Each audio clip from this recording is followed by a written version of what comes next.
Hey guys, welcome back to Hashtag Truth Movie Reviews. I hope you've enjoyed the one so far. I was going to say these, but this is literally, I think, the second one I've done. So, continuing with our Star Wars feature A, I guess if you want to call it that, I'm going to go to the one that I hate the absolute most.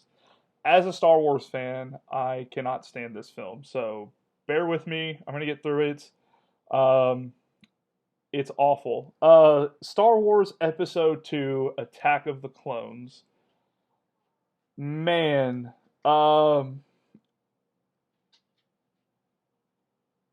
don't have words to say practically for it. I have my notes here and I put likes and dislikes, and basically for dislikes I put the whole movie. Um so it's one of those things where 98% of the movie I thought was completely pointless, but then there's 2% of the movie I thought was really good. Um, First off, so I'll talk about those few things I really like. One, the struggle with Anakin. If you don't know what I'm talking about, go back when he is on his home planet and he goes and finds his mom. George Lucas built up such a great character turn when Anakin gets really mad and he's talking to Padme and he goes, I hate them. I killed them, not just the men, but the women and the children. I hate them. They were animals and I slaughtered them like animals. And you're seeing like this anger in Anakin that you didn't see. And it was one of those things like, okay, this is that like Darth Vader thing where he's angry and his anger and his rage gives him focus. And it was such a good, it sounds bad that I'm praising like a terrible thing in the movie, but it's such a good moment because it shows like Anakin's like that twist, okay? And that happened to just his mom. So in my mind, I'm like, oh my gosh, something's going to happen to Padme where he can't control it and he's just going to get angry. It's going to be this great turn. It's going to be awesome.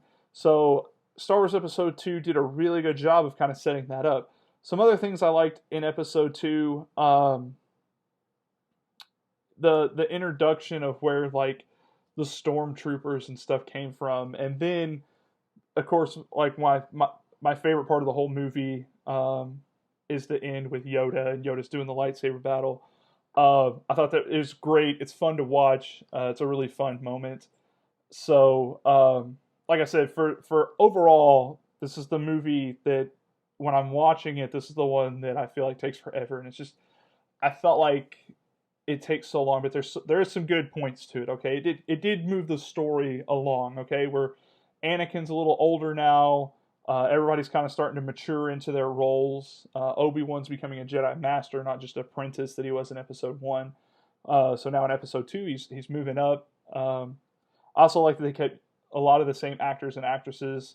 Uh, so dislikes, way too much talking in this film for me, especially for a Star Wars film. I felt like a lot of times, like to move the story along, there's just so much talking going on, and it was like, hey, just do things. Like that's what made the first Star Wars movies pretty good. That's what kind of made Episode 1 okay-ish, was that they didn't have to tell you what was going on. They just kind of did it. And I felt like in Episode 2, Lucas spent a lot too much time telling you the plot of the movie rather than just doing the plot of the movie, if that makes sense. Um, I felt like, and it's a Star Wars film, so I get it, the special effects and the CGI, it has to be top level. I felt like this one had too much CGI. It had too much just, there was too much going on, and a lot of it looked fake. Like I don't think computer technology was at that level that it needed to be for that film to use so much of it. Um, and it just, I feel like it kind of, if you watch it now, it kind of looks like a cartoon almost. So and like I'd already kind of just talked about Anakin. Honestly, in that film, other than Anakin, there's not much character development. You meet Obi-Wan, he's there. You meet Padme, now she's a senator. Um, but Anakin's really the only one that develops throughout the movie that you see any kind of character change. And I feel like um, you had some really good character development with Anakin. You're starting to feel an emotional connection with him. His mom's dying. You feel that. We've all been in those stages when we have a family member die. So I thought Lucas did a really good job of kind of honing in on that.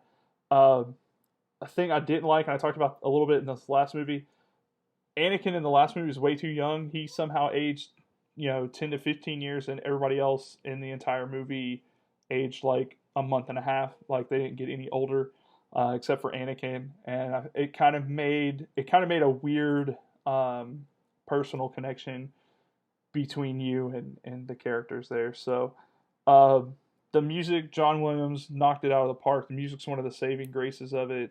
Like I said, that last fight scene with Yoda is really good.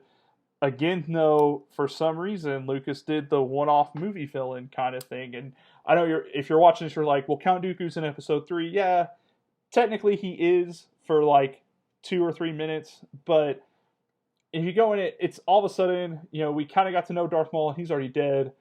Now we're going in, we got Count Dooku, and it's like a brand new villain that we've got to get to not like, and um, I don't know. For me, it was Star Wars is a trendsetter, and I felt like Lucas was kind of following the script on this one, like, oh, we just need a villain for a few moments, one off, and it kind of took away from it, in my opinion.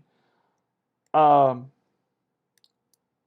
I did kind of like the conflict that they did build. Okay, so maybe it's like 5% of the movie I thought was good. Sorry, as I'm talking about it, I'm remembering stuff that I like. Sorry. I did kind of like that struggle with Padme. There at the end when she's like, Anakin, we can't be in love. She's kind of being the level-headed one of the two young love interests in this. Um, and then at the end, she's like, I've been dying a little bit inside. And she says that weird romantic line in there. Um, but it you kind of felt for it because she's like, I have to be a senator, you have to be a Jedi. Like we both have these plans. We just didn't plan on us falling in love, and I feel like that kind of builds up a little bit to it. So yeah, it's like I said, if I'm watching it, it's one of those movies. I don't feel like it did a whole lot to move the story along. Honestly, episode one sets everything up really nicely. I felt like this was just like the nice in between film. I I feel like it was kind of a wasted thing. I feel like um, honestly, I think maybe George Lucas could have done a thing where he took part of episode one, part of this episode two, kind of made one movie, and then and I know I'm getting a little bit ahead. I'm supposed to be just reviewing episode two, but this is seriously. Um, but anyways, episode he could have taken episode three and kind of moved some of that stuff and I'll get into that more in the next video. But anyways, I felt like it didn't really move the story along very well, and he kind of pays a terrible price for that in the next film. Um, and I feel like this one should have been about like Empire Strikes Back, where there's a lot of great character development, there's a lot of great acting, there's a lot of great the story's moving along fantastically. And like I said, in Star Wars Episode One, he started really good with this, and then all of a sudden we get to Episode Two, and it's almost like he hit the brakes, and it just the pacing of the story just kind of falls, and um, it kind of hinders him a little bit. I think in Episode Three, there's a lot of stuff that we didn't get to see expanded on. So, like I said, overall, this is my least favorite Star Wars movie in the entire franchise, and I say that counting in the new trilogy, the sequel trilogy. So, overall, I rate this one like a 4 out of 10, and I'm gonna do that with all my reviews. So just start being ready for it. Um, yeah, I rate it like a 4 out of 10. If it's on, I'll watch it. If there's nothing else, it's one of those I don't like go out of my way to watch Star Wars Episode Two. It's just, and there's been a lot of people that made jokes about it, and I could do that, but um, like I said, it's just not my cup of tea. So, anyways, make sure you like, share, subscribe, hit the notification buttons, leave some comments down there. Um, I'll put the email address that's linked to this YouTube account. If there's some videos that you want me to watch and review, please let me know. Hopefully we can keep going. I'd like to get this you know, make it more of like an open discussion kind of thing. So I'll see you guys next time. Have a great night.